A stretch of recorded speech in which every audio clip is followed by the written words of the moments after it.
So let's get started. Why invest in the US market? Well, first of all, one of the biggest reason is that the US economy is the largest in the world. 25.4 trillion in 2022, and the US has been growing at a steady rate. In the past 10 years, the economy has grew at 8.8% per year on average. Now, compared to China, China is really quickly catching up, but these few years, China's economy has been quite unstable. If you are holding unit trusts in Chinese stocks, or you specifically or directly invest in Chinese stock, you will know because the performance in the recent years has been quite lackluster. Japan, meanwhile, is the third in the world, third largest economy. But if you take a look at its history of its GDP, in the past 20 to 30 years, Japan's GDP has been sort of stagnant. So having exposure into USD denominated assets will ensure that you are investing in the most powerful economy in the world. And next one, the US stock market is also the largest in the world. Yeah, no surprises over there. 39 of the 100 largest companies in the world belong to the United States, and the total value of the stock market was 109 trillion as of 2023, and the United States occupies a whopping 42.5% share. Maybe you take a look at the next place, it's China, 10.6%. Third place is Japan, 5.4%. Okay, EU is also quite large, 11.1%, but not as large compared to the US. And the most important part over here, if you take a look at the top 10 largest companies in the world, 9 of it belong to the United States. And all of these are familiar names that you guys have heard before: Microsoft, Apple, Google, Amazon, Nvidia, Meta, Tesla, Eli Lilly, Berkshire Hathaway.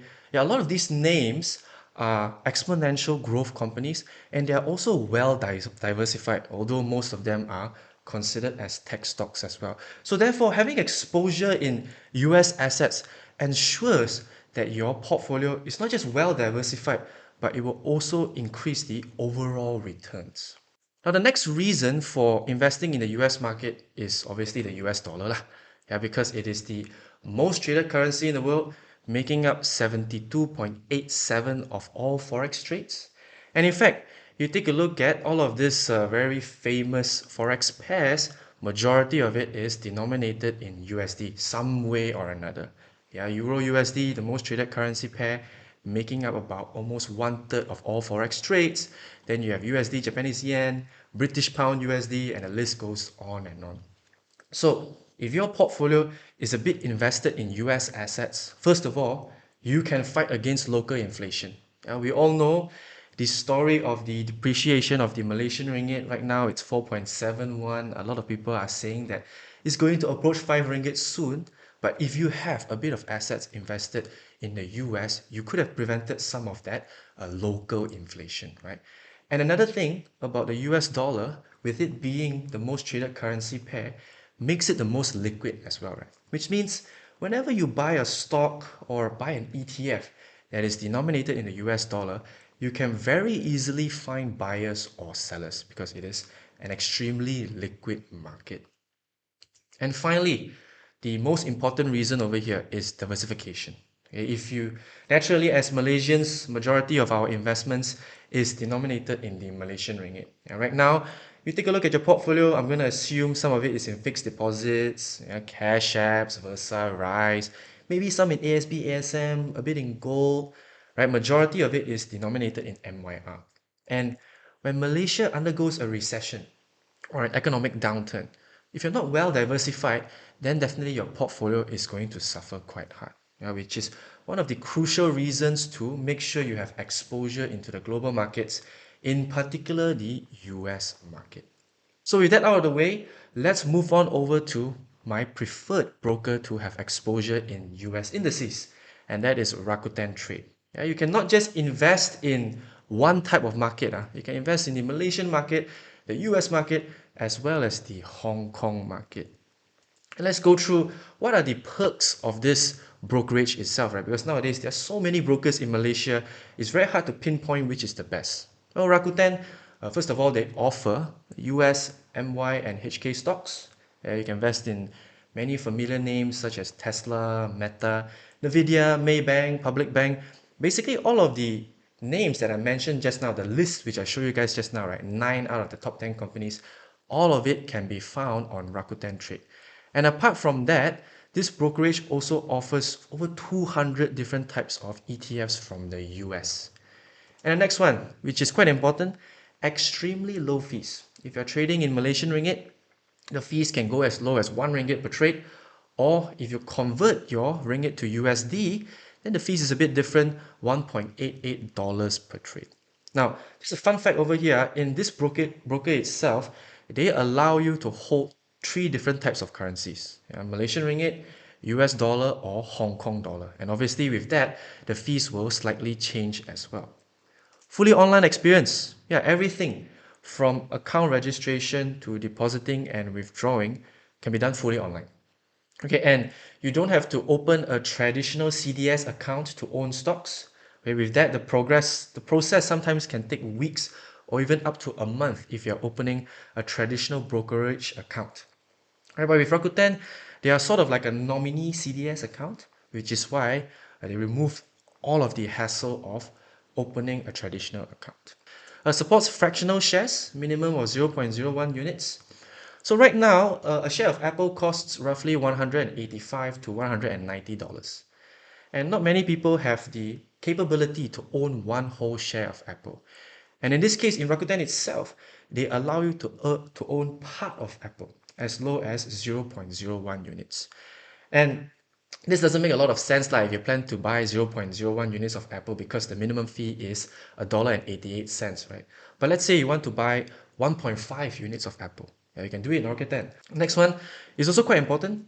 Quite good customer service. I've emailed them a few days back requesting to be their affiliate, and within the same day itself, the customer service department got back to me and directed me to the marketing team. And finally, instant deposit. Okay, this is one of my favorite features over here.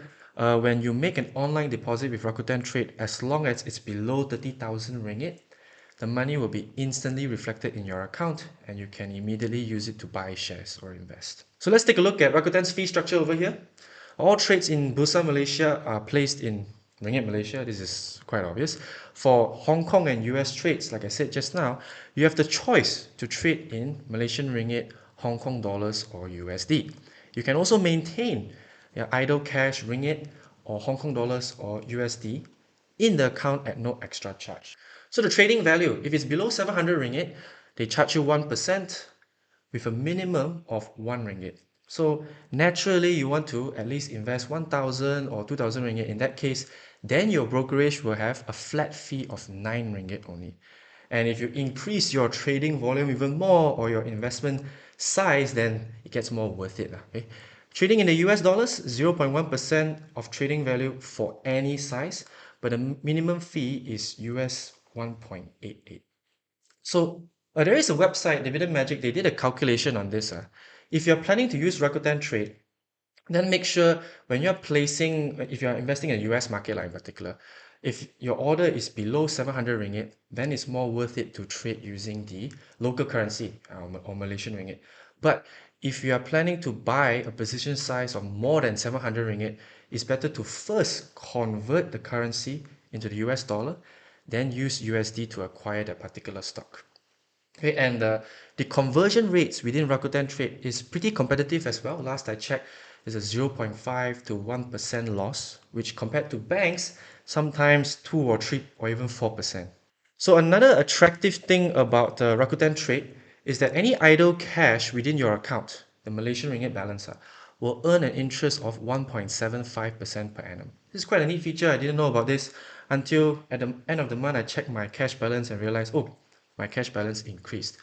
But you do not need to store a large amount of cash in Rakuten Trade anyway, because depositing funds into this broker is instant as long as it's below 30,000 ringgit. And let's compare Rakuten Trade with its closest competitor, M Plus Global. So first of all, these two exchanges are regulated and approved by the Securities Commission. They are legal to operate in Malaysia as brokers, and both of them also offer US and Hong Kong stocks. But the biggest con about M Plus Global is that they do not offer fractional shares. Meaning if you want to buy Apple, you have to buy one entire share itself. Okay? And the fees are also not as competitive as Rakuten Trade. Okay, 0.1%, the minimum brokerage fee they charge you is $3. Whereas if you're trading on Rakuten, as long as you trade in Malaysian ringgit, the fee can go as low as 1 ringgit per trade. So now this is a table of allocations if you're planning to invest in US dollars, M Plus Global. You can see over here, right? As long as you have a position size of about 2,000 to 3,000 US dollars below that, it's always much better to directly use Rakuten Trade compared to M Plus Global.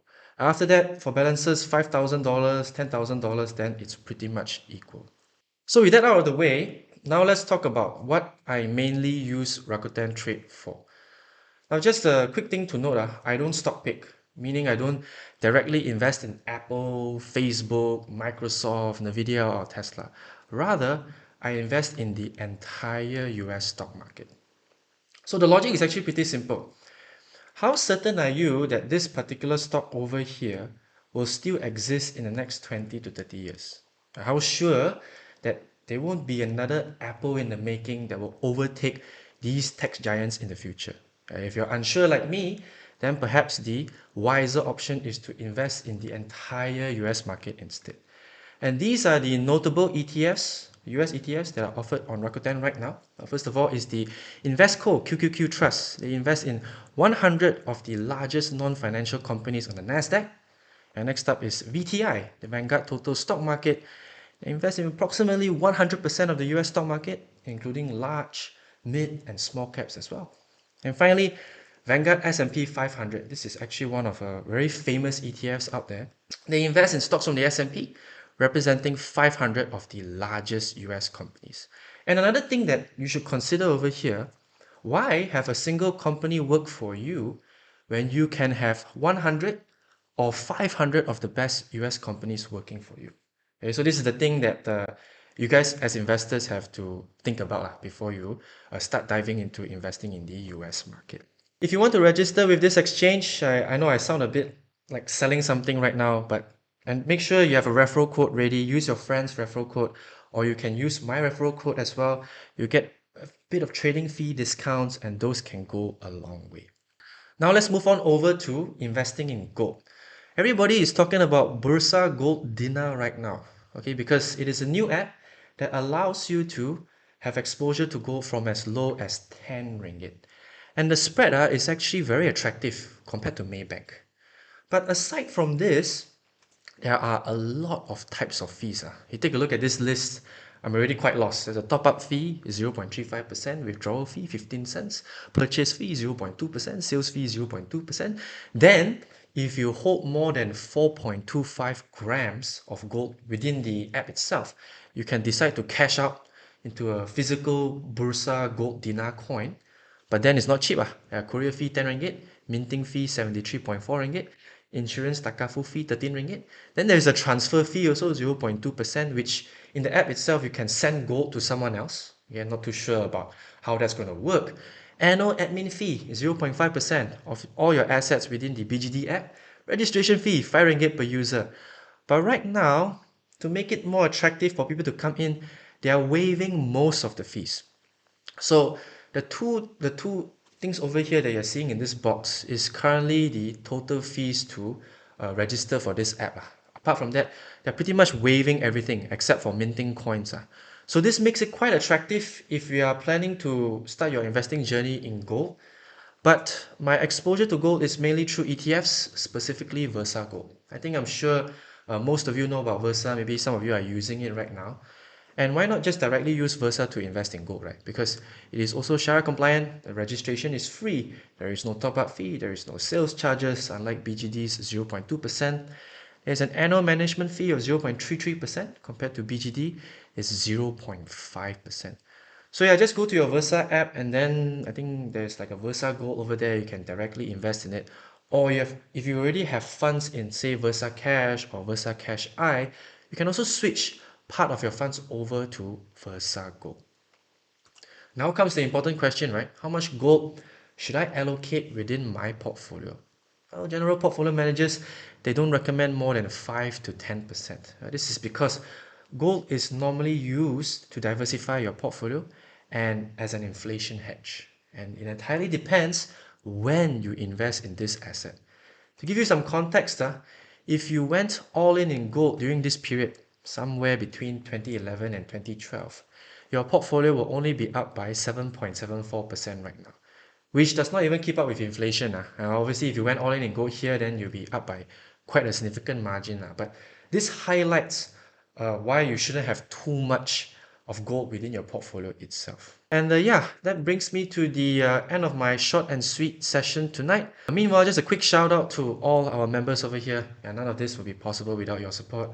Andrew, Wendy, Edward, Alex, CC Is, Urshad, Caveman Balls, Kelvin, Tommy, Jinkang, Adrian, JS, Wenyan, Dean, Duhan, Sufi, Faris, Alan, Jackson, Raizan, Hudson, G, Jeffrey, Lawrence, Lukman, Lufani, Will, and Jade, as well as all of our learner members. First of all, any thoughts on Interactive Broker? They do hold most fractional shares to date. Okay, so I haven't done a detailed comparison between Rakuten Trade, M Plus Global, and Interactive Brokers. But take a look at this, right? First of all, you may think that it's super attractive. Zero commission on US stocks and ETFs. They don't charge any fee for investing in stocks. They don't charge any fee for investing in ETFs. And they don't charge any fee for investing in mutual funds as well. Other mutual funds, they charge up to 3%. Now, normally this is, I wouldn't say a red flag, but normally when it comes to this type of exchanges, another example that I can think of is eToro. They also don't charge any fee in terms of when it comes to investing in stocks. But normally these type of exchanges or brokerages, they have very high spreads. Okay, so you have to take note of how high the spread is compared to the original market price. Rakuten Trade is actually pretty transparent. Their spread is not very high, although there's a tiny bit of spread. But if you're using IBKR, make sure to check the spreads, whether the deviation is very high compared to the market price or not. And that in itself is the fee already, okay? Because if they're not selling you a product, then basically you are the product, right? Yeah, so hopefully you get some insights on that. Tell me more about Versa Gold versus, let's say, Wahid Gold Investment and etc. Well, just now I talked a bit about why I like Versa Gold, right? We went through this. Share compliant, the registration is free. There is no top-up fee as well. You can basically invest anytime. The minimum investment value is 100 ringgit. There's no sales charges as well. Compared to most of the investment platforms out there, they directly charge you once you start investing. Right here, BGD, there's a sales fee of 0.2%, even though they are waiving it until September 2024. But in the case of Wahid Invest, I actually tried to look for a bit of information regarding their gold investment. I didn't manage to find any. So I can't make a detailed comparison for you because personally, I have not registered for a Wahid account yet, even though a lot of people has been asking me to do so. But hopefully the comparison of Versago between BGD is enough for you to have a good idea as to why I'm currently using Versago. Obviously, there are many other funds out there, specifically ETFs, gold ETFs. They may be more attractive compared to Versago, but I mainly stick to Versa because I myself have quite a bit of holdings within Versa Cash itself. And just to simplify my portfolio management, not to register for so many apps, right? I just decided to go for Versa Gold instead. So next one, what are your thoughts on quantum metal? Okay, this one a lot of people has also asked me about it. To be honest, I have no thoughts so far. I haven't done any research on this. I will still need a bit of time. I'm assuming it's a platform for you to invest in precious metals, if I'm not mistaken. Yeah, over here. Okay, so regarding this, right? The first thing that you can do is to compare the spreads. Right? You take a look at Maybank's gold investment account. How much do they charge for selling and buying? And then you compare it with the one over here, Bursa Gold Dinar. And make sure you select the one which has the lowest spread lah, because other than this, I think they are also charging quite a bit of fees, right? I'm assuming they do charge fees. Yeah, so make sure you take a look at the spreads, see whether it's much closer to the market price or not. Otherwise, it may be time to switch to a different form or a different provider. Okay. Hi, Sinji. Thanks for sharing. Yeah, thanks for coming as well. Two questions. Are there any recommended strategies for building a well-balanced portfolio with US ETFs, especially for just starters? What are your thoughts on Mumu? Okay, so I'll answer the second question first. Mumu is not regulated by the Securities Exchange. Not yet, at least. I'm disclosing a bit of information here because Mumu, they have personally approached me and they asked me to promote their brand. And the first question that I asked them is, are you guys regulated and approved by the SC or not? And they said no, but we will be soon. So that in itself is already one of the deterring factors for me not to advertise Moomoo's, because we as the futurists, we only make sure we advertise brands that are mostly approved or regulated by the Securities Commission. Other than that, I don't have any further thoughts on Moomoo, haven't done much research on that. But recommendations for building a well-balanced portfolio. First of all, determine why you are investing. Okay, are you investing for long term or short term? Okay, because let's say you are planning to save for a down payment for a house in the next 5 years. In this case, your risk profile should be closer to that of a retiree. You know, but if you're planning to invest for retirement and you are 20 to 30 years away from retirement, then you can afford to take more risk. Now, in terms of risk, right? Generally, if you're exposing yourself to equities, crypto, all these volatile assets, then the risk within your portfolio increases. And the lower risk ones, I think you guys are very familiar. We always talk about it all the time. It's cash apps, ASB, ASM, as well as all these banking apps as well, right? And fixed deposits is also conservative. I listed right over here. Then once you've determined your goal in investing already, you can start to fix your own risk profile. Like I said just now, if let's say you are planning to invest for retirement, then maybe you want like a 70-30 portfolio. Now, this ratio is not fixed. You must determine it for yourself. 70-30 meaning 70% you invest in equities, the remaining 30% you invest in fixed income or low risk assets. Then the last step is pretty simple. Make sure you allocate your cash into these assets. Never get greedy or go overboard. So personally, my strategy right now, I'm 27, still quite far away from retirement. I'm like a 60-10-30 guy. So 60% equities. Yeah, these equities can be split between local stocks. Yeah, local stocks, I generally go for banking stocks because I don't want to speculate or trade too much in the small or mid-cap stocks in Malaysia. Yeah, we all know about Serba Dynamic, Top Glove, right? All of this is very high risk, and not necessarily for me. So in Malaysia itself, I generally just invest in Maybank and Public Bank. And the US side, I invest in specifically the QQQ. Okay, this is not financial advice. I make sure you make your own decisions. Like I said, I do not stock pick because we talked about it just now. How sure are you that these companies will still exist in the next 20 to 30 years? But I am very certain the United States will still be here in the next 20 to 30 years. Okay? And finally, 10%. Okay, so 10% is allocated into crypto. Okay, this is the extremely high risk one, and I make sure it doesn't go over 15%. If it goes over 15%, then I rebalance it back down to the 60-30-10 ratio. And the remaining 30% is all within conservative assets, the whole shebang over here, ASB, ASM, FDs, money market funds, etc. etc. So hopefully that will give you kind of like a good idea as to how you want to plan your portfolio. But ultimately, these type of things you have to decide for yourself. Thank you guys so much for joining, and I will see you guys in the next session. Every Sunday we are here, 10 p.m. We'll talk about different topics. Right, guys. Bye. Good night. Stay safe.